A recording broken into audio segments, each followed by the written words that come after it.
documentaire sur le... Documentaire et nouvelle vague. Qu'en pensez-vous? Allez vous faire foutre. Que pensez-vous? Est-ce que la nouvelle vague est vraiment héritière du cinéma documentaire? Dans une certaine mesure, oui, parce qu'elle a apporté, le documentaire a apporté à la nouvelle vague tout ce travail de caméra à l'épaule, de notion de cinéma direct. Maintenant, si on pousse un peu plus loin, par rapport au montage, par exemple,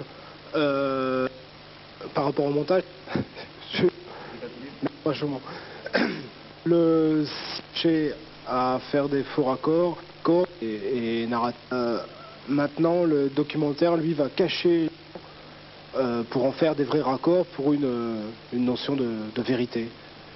Donc là, à ce niveau-là, ouais, héritière, oui et non. Point.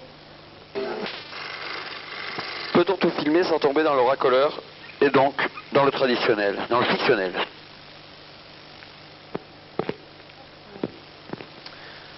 Ben oui, absolument. Le documentaire, de toute façon, est en quête de vérité, quelle qu'elle soit, et le naturel n'est jamais racoleur.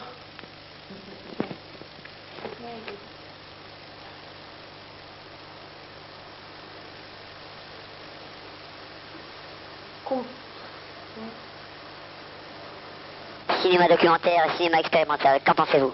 Cinéma documentaire et cinéma expérimental, qu'en pensez-vous? Bon alors, je ne crois pas que le documentaire et le cinéma expérimental puissent être compatibles, parce que leurs visées sont complètement contradictoires. Le documentaire doit s'effacer au profit du sujet, alors que le film expérimental, lui, se concentre sur lui-même à travers la recherche d'une forme nouvelle. Donc, je pense qu'il est possible de mêler les deux. Bien sûr, tout existe dans la nature, mais ça ne donnera pas naissance à un genre. C'est comme en zoologie, on a essayé de croiser un tigre et une lionne. Ça a donné un tigron.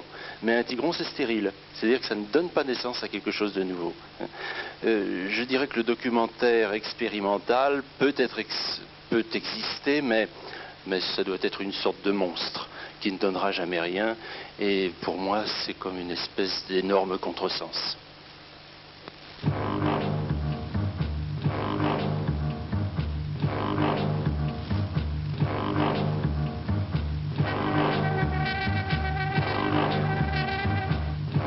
Moi, Mathias Malzieu, je suis à la quête de l'autre dans le documentaire.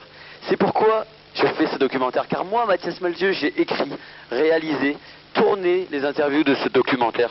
Donc, je suis vraiment à la quête de l'autre, car j'ai fait un documentaire, je vais à la quête de l'autre. Vous comprenez? Je vais à la quête de l'autre, je vais à la quête de l'autre, moi. Moi, Mathias Malzieu, évidemment. Moi. Le style documentaire puis sa force dans la prise sur le vif. La non-mise en scène pour obtenir un maximum de naturel. Un maximum de naturel.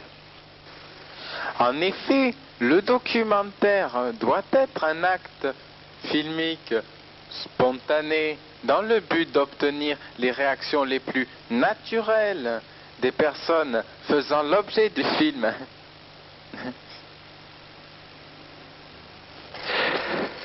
Madame Kerkomaker, pensez-vous que l'idée de réaliser un documentaire sur un documentaire puisse être prise au sérieux?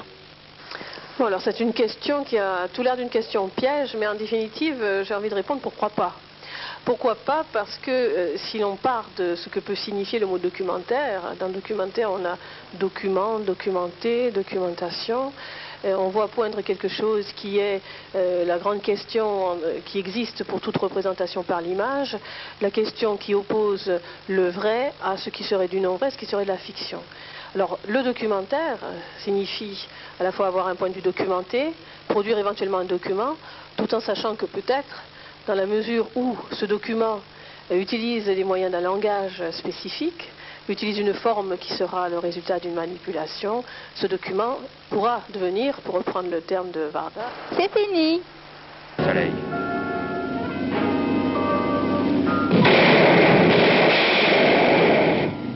Les femmes au volant, c'est la lâcheté pure.